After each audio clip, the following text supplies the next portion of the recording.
Hello friend, तो आज हम लोग इस वीडियो में सीखने वाले हैं लॉस ऑफ मोशन का लेक्चर नंबर 4। अब प्रीवियस लेक्चर में हमने सीखा था कि न्यूटन के तीनों इक्वेशन को कैसे प्रूफ किया जाता है। तो अगर किसी ने वो वीडियो नहीं देखा है तो जाके पार्ट लेक्चर नंबर 3 देख लीजिए, ताकि वो इक्वेशन को कैसे प्रूफ करना है वो बहुत अच्छे से मैंने सिखाया हुआ है। अब इसके अंदर हम लोग पढ़ेंगे यूनिफॉर्म सर्कुलर मोशन। अब यूनिफॉर्म सर्कुलर मोशन क्या होता है, मैं पहले हेडिंग डालता हूँ फिर एक्सप्लेन करता हूँ।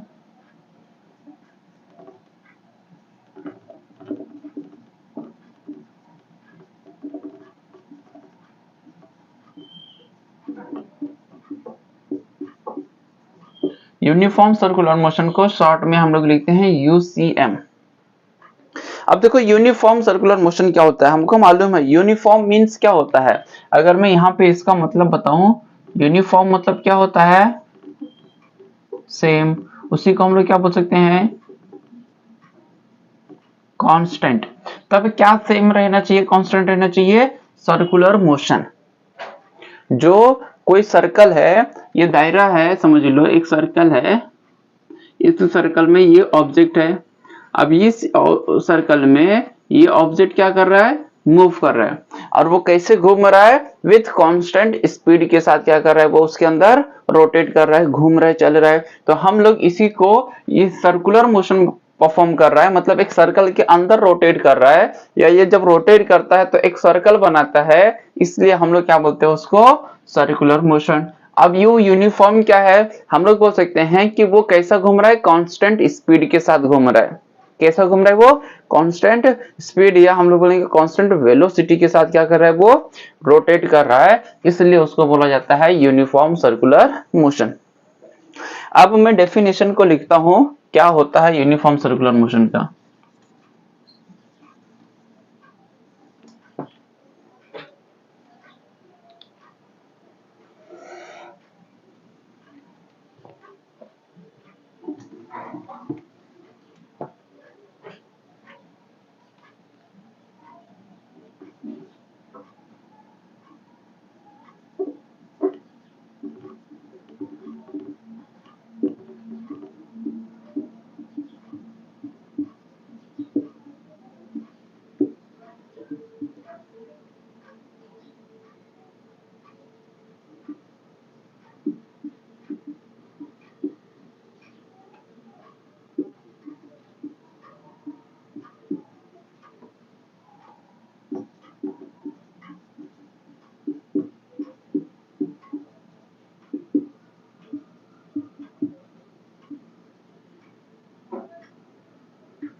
तो देखो मैंने क्या लिखा डेफिनेशन, इसको मैं एक्सप्लेन करता हूँ, समझाता हूँ।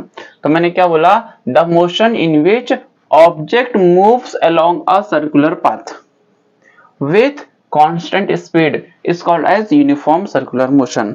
अब हम लोग क्या बोलते हैं, जो कोई ऑब्जेक्ट है वो कैसा घूमता है, कांस्टेंट स्पीड के साथ घूमता है इन अ सर्कुलर पाथ, तो हम लोग उसे बोलते हैं यूनिफॉर्म सर्कुलर मोशन। अब अगर इसका एग्जांपल देखना है, तो जो फैन होता है, जो फैन देखो चल रहा है, उसको देखो कि जो तुम्हारे घर में फैन चल रहा है वो कैसा घूम रहा है, विथ कांस्टेंट स्पीड के साथ घूम रहा है। जब ऐसा नहीं होता है कि वो घूम रहा है फिर अचानक स्पीड बढ़ गया, कम हो गया, जब तक हम लोग उसकी स्पीड बढ़ाएंगे या घटाएंगे नहीं तब तक वो कम नहीं होता है। और जिस भी स्पीड पे घूमता है वो कैसा घूमता है, कांस्टेंट घूमता है। तो जो फैन है वो हमारा किसका एग्जांपल है, यूनिफॉर्म सर्कुलर मोशन का एग्जांपल है। दूसरा चीज देखेंगे, और कौन सा एग्जांपल है, तो जो घड़ी होती है वो देखोगे, टिप ऑफ द वॉच, मतलब जो घड़ी होती है वो भी कैसे घूमती है। तो मैं अगर एग्जांपल देख के बताऊं यहाँ पे, तो एक एग्जांपल हमने देख लिया फैन, दूसरा हम लोग बोलेंगे क्लॉक, जो घड़ी होती है। अगर मैं क्लॉक को एक्सप्लेन करूं यहाँ पे, तो ये हमारी क्या हो गई, घड़ी हो गई। अब ये जो घड़ी है, ये जो मिनट सेकंड बहुत सारी चीज होती है, तो मैं उसमें से सिर्फ एक ही कांटे को बनाता हूँ उसमें से। तो जब ये घूमता है तो ये कैसा घूमता है, ऐसा बहुत फास्ट घूमता है क्या, नहीं, वो एक कांस्टेंट स्पीड के साथ क्या करते रहता है, मूव करते रहता है। तो हम लोग बोल सकते हैं जो टिप ऑफ द क्लॉक होता है वो मूव्स होता है विथ कांस्टेंट स्पीड के साथ।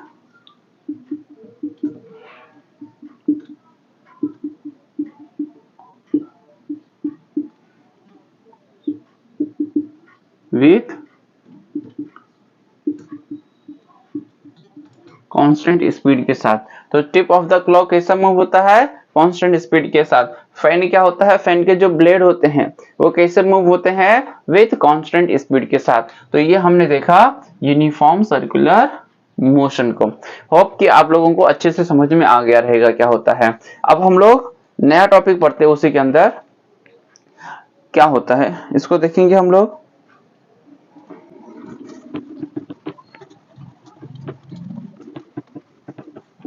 चलो अब हम लोग देखना है, स्टडी करने हैं हमको, स्टडी ऑफ चेंजेस। क्या पढ़ना है? Study of changes in direction along various shape.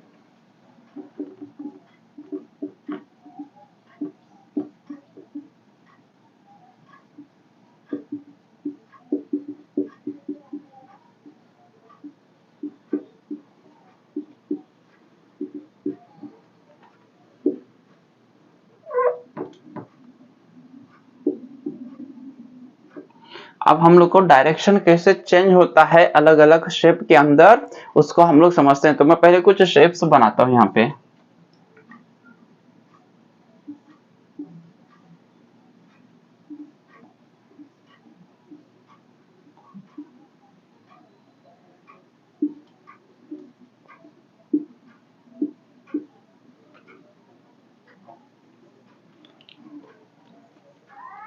ये बना दिया मैंने।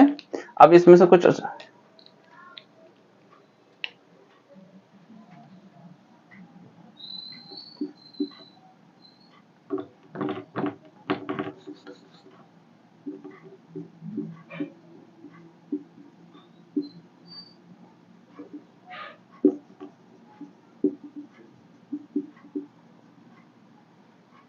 have to change the direction along movement। कैसा मूवमेंट हो रहा है?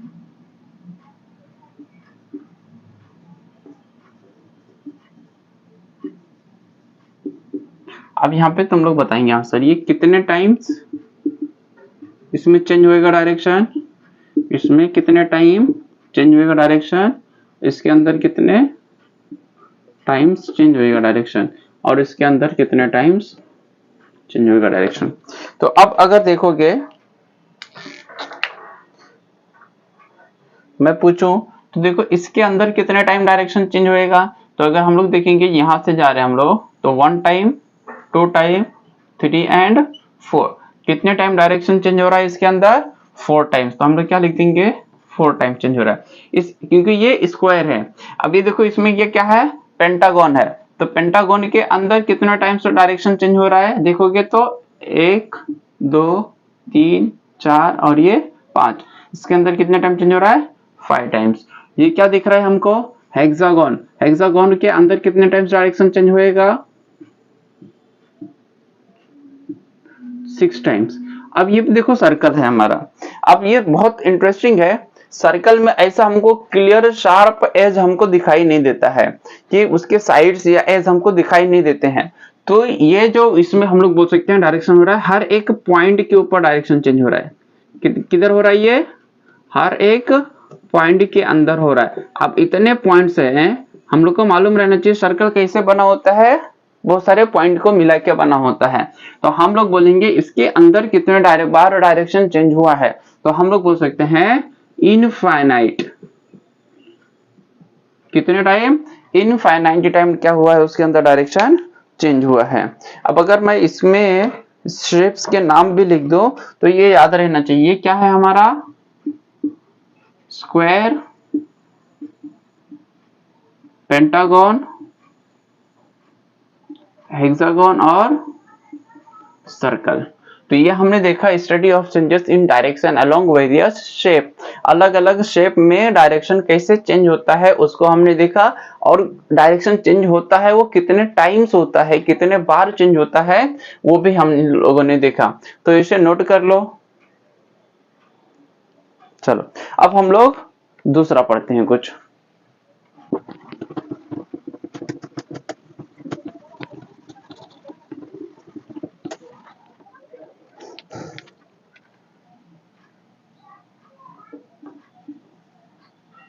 अब जो यूनिफॉर्म सर्कुलर मोशन होता है उसको हम लोगों ने क्या किया है, दो पार्ट में डिवाइड किया है।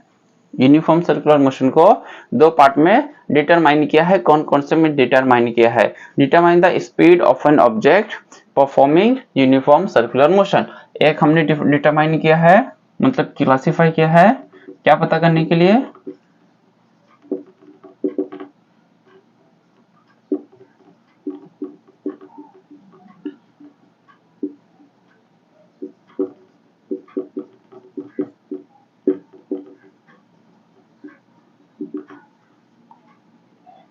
Uniform circular motion.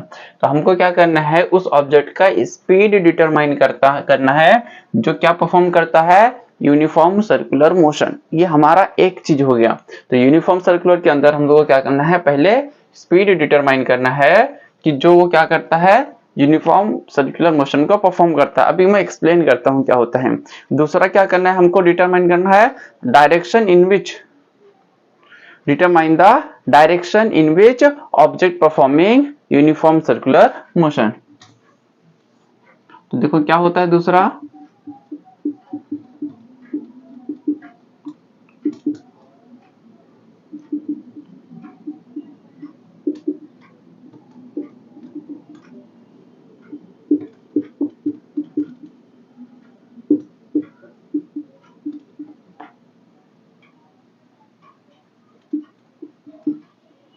determine the direction in which object perform uniform circular motion। ये दूसरा चीज हो गया। अब एक और पॉइंट लिखता हूं, फिर मैं एक साथ एक्सप्लेन करता हूं दोनों को। तो अगर अच्छा चलो ठीक है, पहले एक्सप्लेन करता हूं। तो क्या करना है, determine the speed of an object performing uniform circular motion, determine the direction in which object performs uniform circular motion.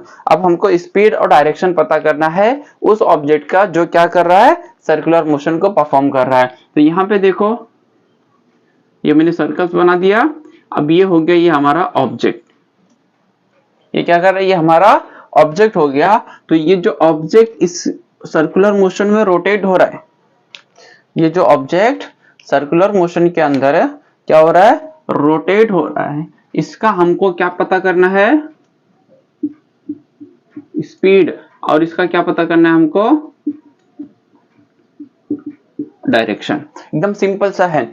जो ऑब्जेक्ट सर्कुलर मोशन को परफॉर्म कर रहा है, ध्यान से सुनो, जो ऑब्जेक्ट सर्कुलर मोशन को परफॉर्म कर रहा है, उस ऑब्जेक्ट का हमको क्या पता करना है, स्पीड और डायरेक्शन, कि उसकी जो सर्कुलर मोशन परफॉर्म कर रहा है उस ऑब्जेक्ट की स्पीड कितनी है, ये हमको निकालना सीखना है।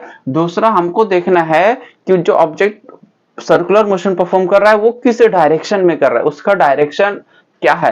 ये दो चीज आपको लिखना है। तो determine the speed of an object performing uniform circular motion, determining the direction in which object performs uniform circular motion. यहां तक समझ में आया? तो चलो मैं इसको मिटा देता हूं एग्जांपल्स को। ये नोट करके रखना तुम लोग, फिर मैं इसको एक्सप्लेन करता हूं आगे। समझो क्या है।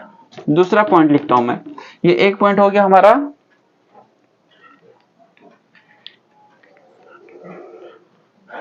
तो अब जो ऑब्जेक्ट हम लोग ले रहे थे उसी को मैं बोलता हूं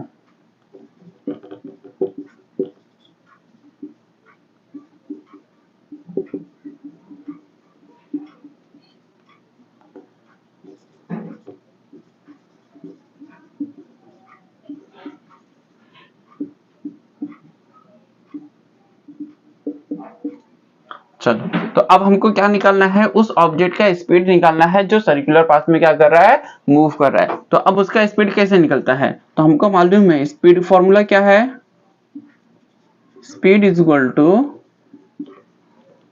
डिस्टेंस अपॉन टाइम।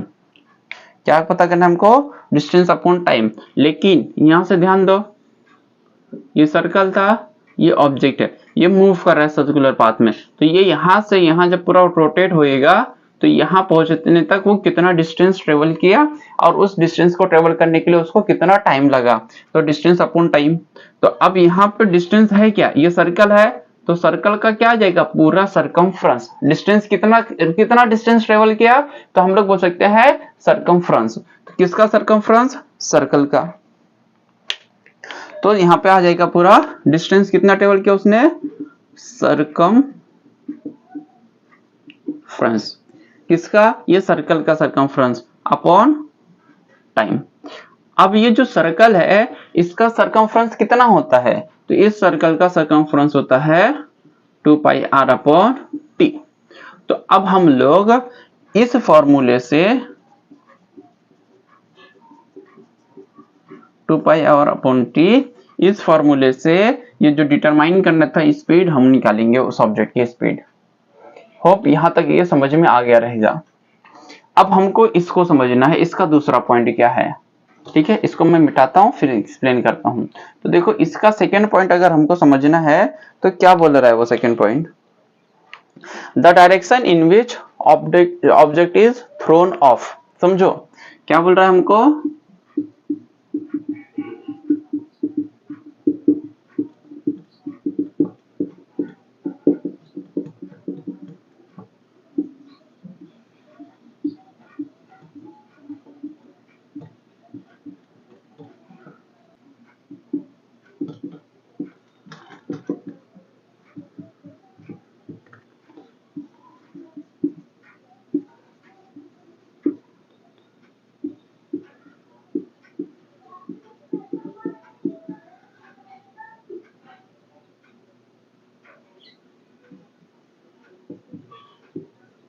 किसको परपेंडिकुलर होता है, रेडियस ऑफ द सर्कल।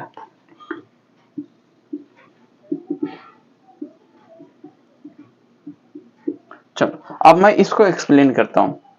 क्या होता है, डायरेक्शन निकालना। देखो स्पीड कैसे निकालना है वो मैंने यहां तक एक्सप्लेन कर दिया, बता दिया।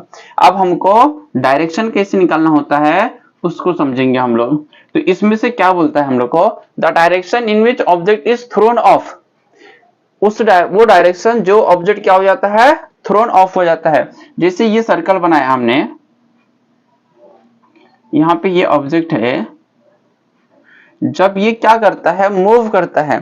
जैसे मैंने क्या कर लो, एक धागा ले लो, धागे में क्या करो, एक स्टोन को बांध लो।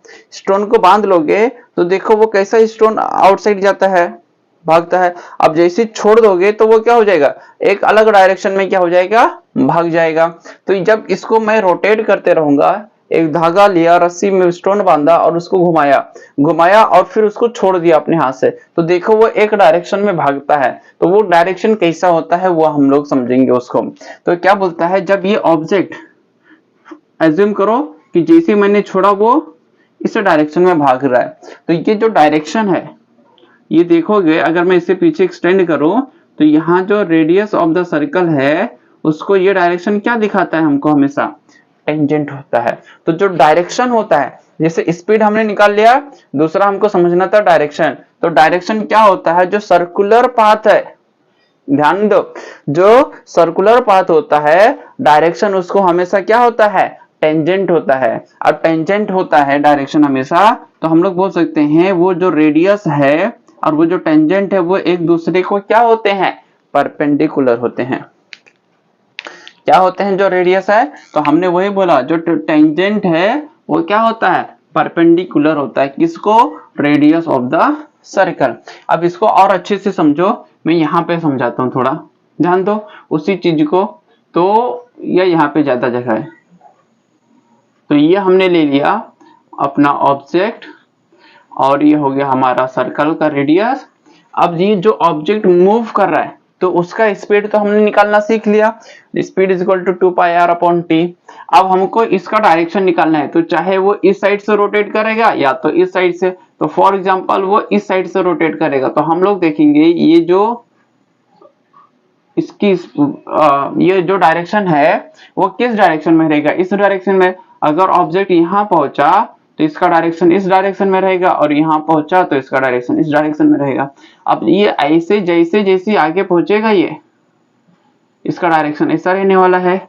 अब जैसे ही रहने वाला है, जहां पे छोड़ देंगे हम लोग तो वो ऐसा हमेशा जो भागेगा तो वो रेडियस को क्या रहेगा, हमेशा यहाँ से समझ लो रेडियस है, यहाँ से रेडियस है, सब जगह से अगर रेडियस को ले लोगे तो देखोगे ये जो टेंजेंट मैंने बनाया, एरो बनाया, और ये हमेशा क्या है, परपेंडिकुलर होता है।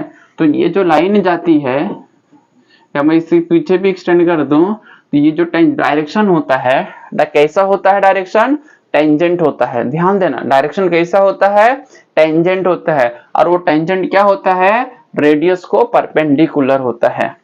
तो डायरेक्शन कैसा होता है, टेंजेंट होता है, रेडियस को परपेंडिकुलर होता है। डायरेक्शन कैसा होता है, टेंजेंट होता है, रेडियस को परपेंडिकुलर होता है। टेंजेंट किसको बोलते हैं, जो सर्कल को जस्ट ऐसे टच करते हुई लाइन जाती है, ध्यान देना, सर्कल को जो टच करती हुई लाइन जाती है उसे हम लोग क्या बोलते हैं, टेंजेंट। ध्यान देना, टेंजेंट क्या होता है, जो रेडियस को या सर्कल को टच करती हुई लाइन जाती है उसे हम लोग टेंजेंट बोलते हैं। और ये जो टेंजेंट होता है ये रेडियस को क्या होता है, परपेंडिकुलर होता है। ये हमेशा याद रखना। तो डायरेक्शन क्या हो गया, रेडियस को परपेंडिकुलर हो गया। डायरेक्शन क्या हो गया, रेडियस को परपेंडिकुलर हो गया। तो होप ये समझ में आ गया रहेगा, इसका स्क्रीनशॉट ले लो। तो बच्चा लोग अब हम लोग इस न्यूमेरिकल को सॉल्व करते हैं। जो एग्जांपल है, ये जो एग्जांपल है हमारे टेक्स्ट बुक में पेज नंबर 11 पे दिया हुआ है, ये हमारा फर्स्ट सॉल्व एग्जांपल है। तो उसको हम लोग देखते हैं, सॉल्व करते हैं क्या दिया हुआ है। तो क्वेश्चन को मैंने लिख दिया पहले ही, देखो क्या बोलता है, an athlete is running on a circular track. अब क्वेश्चन को तब तुम अच्छे से सॉल्व कर पाओगे जब क्या बोला है उसका एक रफ आइडिया बनाओगे। तो क्या बोलता है, athlete is running on a circular track. जो एथलीट रन कर रहा है वो किस पे कर रहा है, सर्कुलर ट्रैक पे घूम रहा है। तो ये समझ लो क्या हो गया, एथलीट हो गया। तो athlete on a circular track ये हमने बना दिया। अब क्या बोलता है, he runs a distance of 400 metre in 25 second. वो कितना डिस्टेंस ट्रेवल करता है, 400 metre in 25 second before returning to his original position. मतलब यहां से स्टार्ट किया दौड़ना, तो यहाँ पे पहुंचने से पहले वो कितना डिस्टेंस ट्रेवल कर चुका, 400 मीटर इन 25 सेकेंड। यहां तक समझ में आया। तो अब ये क्या दिया हुआ है हमको, डिस्टेंस। डिस्टेंस कितना दिया हुआ है, 400 मीटर। तो अब गिवन डेटा को लिख लेंगे हम लोग, क्या क्या दिया हुआ है। तो एग्जांपल्स को सॉल्व कैसे करते हैं हम लोग, सॉल्यूशन सबसे पहले लिखेंगे हम लोग गिवन डेटा, क्या क्या दिया हुआ है, डिस्टेंस दिया हुआ है तो लिख देंगे डिस्टेंस। डिस्टेंस को किससे दिखाते हैं हम लोग, एस से। ये कितना है, 400 मीटर। अब और क्या दिया है, देखो ये दिया है टाइम इन सेकेंड। तो ऐसा डायरेक्टली टाइम लिखा हुआ नहीं रहेगा, वो दिया है इन 25 सेकेंड, मतलब टाइम दिया हुआ है। क्या दिया हुआ है, टाइम दिया हुआ है। टाइम को कैसे दिखाते हैं, स्मॉल टी से। ये दिया है 25 सेकेंड। अब हमको क्या बोल रहा है, what is his average speed and average velocity निकालना है। क्या निकालना है हमको, ध्यान दो, average speed and average velocity. तो अब स्पीड ये हो गया, तो टू फाइंड हमको फाइंड क्या करना है, बोला है ना, what is his average speed and average velocity. तो हमको निकालना है एवरेज स्पीड और क्या निकालना है, एवरेज वेलोसिटी। तो हमको ये दो चीज निकालना है, average speed and average velocity. अब इसके लिए हम लोग लिखेंगे फॉर्मूला। अब क्या लगने वाला है, तो to given data, to find, ये तीन, और ये हमारा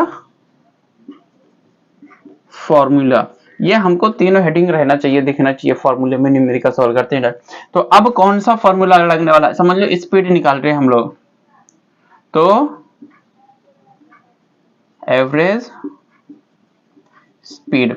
अब स्पीड का फॉर्मूला देखो, मैंने सेकंड लेक्चर्स में, फर्स्ट लेक्चर्स में मैंने एक्सप्लेन किया है। स्पीड का फॉर्मूला क्या होता है, total distance upon time.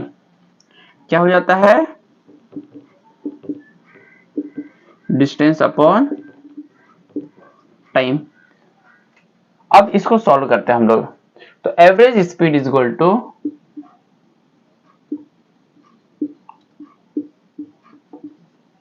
Average speed is equal to क्या है, डिस्टेंस। तो टोटल डिस्टेंस कितना दिया हुआ है, 400 मीटर, अपॉन टाइम कितना दिया है, 25। अब इसको 400 को 25 से क्या करो, कैंसिल करो, कट करो। देखो स्पीड कितना आता है, आएगा कट करने, तो हमको डायरेक्टली आता है ये, हम लोग 5 से कट कर सकते हैं। 5 5 जा 25, 5 8 जा 40 और ये 0 आ गया, 5 1 जा और ये 16। तो कितने स्पीड कितना हो गया, हम लोग देखेंगे 16। अब स्पीड है तो मीटर पर सेकेंड, तो average speed is equal to हो गया 16 मीटर पर सेकेंड। या एक क्वेश्चन समझ में आया। अब इसी के अंदर दूसरा दिया है, क्या बोला है, एवरेज वेलोसिटी, तो उसको सॉल्व कर देंगे हम लोग। एवरेज वेलोसिटी, अब वेलोसिटी का फॉर्मूला हमको मालूम है। वेलोसिटी का फॉर्मूला क्या है, डिस्प्लेसमेंट अपॉन टाइम।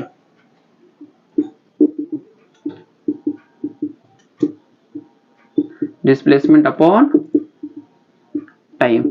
अब यहां पे समझो क्या बोलता है, before turning to his original position.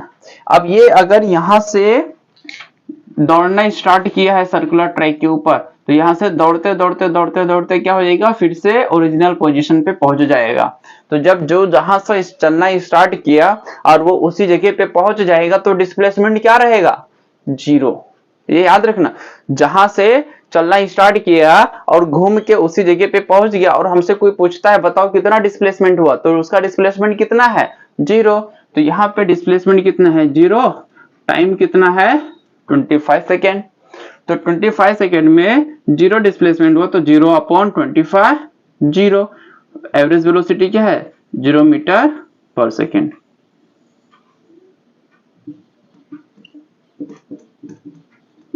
यहां तक समझ में आया बच्चा लोग सभी को? तो इसका स्क्रीनशॉट ले लो, कॉपी कर लो। तो बच्चा लोग अब हम लोग सेकेंड एग्जांपल को सॉल्व करते हैं, जो भी उसी पेज नंबर पे है, पेज नंबर 11 पे। तो अब हम लोग देखेंगे ये क्या न्यूमेरिकल हमको दिया हुआ है। क्या दिया हुआ है, an aeroplane taxies on the runway before 30 second for a 30 second with acceleration of 3.2 metre पर सेकेंड बिफोर टेकिंग ऑफ। तो अगर हम लोग समझेंगे कि ये हमारा क्या हो गया, जस्ट समझेंगे, ये हमारा है एरोप्लेन और ये है हमारा रनवे।